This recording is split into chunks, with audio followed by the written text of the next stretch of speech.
Vue imprenable sur la ville depuis la colline de Villebeuf pour ce premier volet d'une série d'interviews avec Gilles Artigue. Gilles, bonjour. Bonjour. Vous avez été adjoint au maire de 1995 à 2007, député de la Loire de 2002 à 2008. Vous êtes actuellement vice-président du Conseil général de la Loire en charge de la jeunesse et de l'éducation, une délégation importante. Nous sommes à 1 an de l'élection municipale. Une question nous brûle les lèvres. Serez-vous, oui ou non, candidat à Saint-Étienne en 2014 ? J'aurais bien aimé, Laurent, vous faire ce plaisir du scoop pour la première rencontre, le premier échange d'une longue série que nous avons ensemble, mais le moment n'est pas venu. Comme vous l'avez rappelé, j'ai eu l'occasion de remplir des missions, des mandats importants, et c'est avec cette histoire personnelle, avec toute mon existence, que dans quelques semaines, je répondrai aux Stéphanois à cette question qui les intéresse et pour lesquelles j'ai le devoir de leur répondre. Vous venez d'effectuer la tournée des 40 quartiers de Saint-Étienne. On a d'ailleurs pu suivre votre périple via Twitter et Facebook. Qu'est-ce qui ressort de ces rencontres avec les habitants ? Ces rencontres ont été très riches. J'ai ressenti dans nombre de quartiers un sentiment d'abandon. Ils voient assez peu d'élus.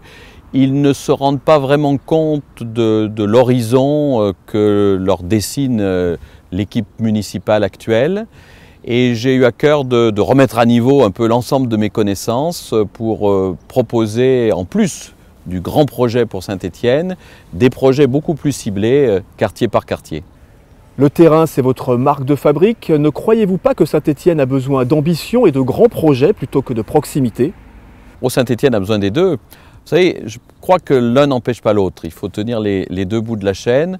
On dit que le problème principal de Saint-Étienne, c'est la fuite de ses habitants. Si la ville n'est pas sûre, si la ville n'est pas propre, je crois qu'on ne pourra pas résoudre ce problème. Alors bien évidemment, en plus de la proximité, il faut un grand projet ambitieux pour Saint-Étienne, une vision, un cap. Cela, bien évidemment, j'y ai beaucoup réfléchi. Je me suis inspiré de ce qui a marché dans d'autres villes. J'en ferai part dans une prochaine séquence. Après la séquence terrain, il y aura la séquence projet. Et vous verrez que ce sera vraiment un projet d'avenir, un projet qui ne sera pas simplement dans la critique de l'équipe actuelle, mais qui reposera aussi sur les nombreux talents des Stéphanois. Une question plus politique. Pourquoi avoir rejoint l'UDI de Jean-Louis Borloo ?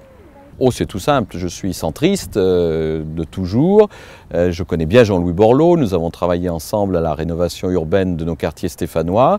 J'étais un peu triste et malheureux de voir cette famille centriste éclatée, divisée en de nombreuses chapelles, et lorsqu'il a souhaité réunir tout le monde au sein de l'UDI, je l'ai rejoint immédiatement avec nombre de mes amis.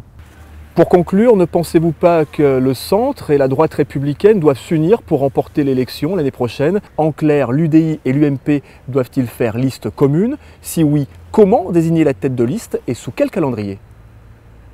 Alors je crois que l'union est indispensable, je l'ai toujours dit, si l'on veut espérer l'emporter en 2014, et la victoire est tout à fait possible. Il reste la question de la tête de liste. Moi j'ai toujours dit que nous devions évoquer cet aspect avec beaucoup de sérénité. Il faut désigner là où le meilleur pour battre le maire actuel. J'ai proposé un sondage à quelques mois de l'élection ou une primaire très ouverte. Ça nous permettrait de régler la question le plus vite possible pour nous mettre au travail dans de bonnes conditions. Et si nous n'y arrivons pas, eh bien nos partis UDI et UMP se mettront d'accord. Il y aura des négociations au niveau national et je ne doute pas que ce qu'il en ressortira, c'est que Saint-Étienne est une ville centriste de toujours et pour demain également.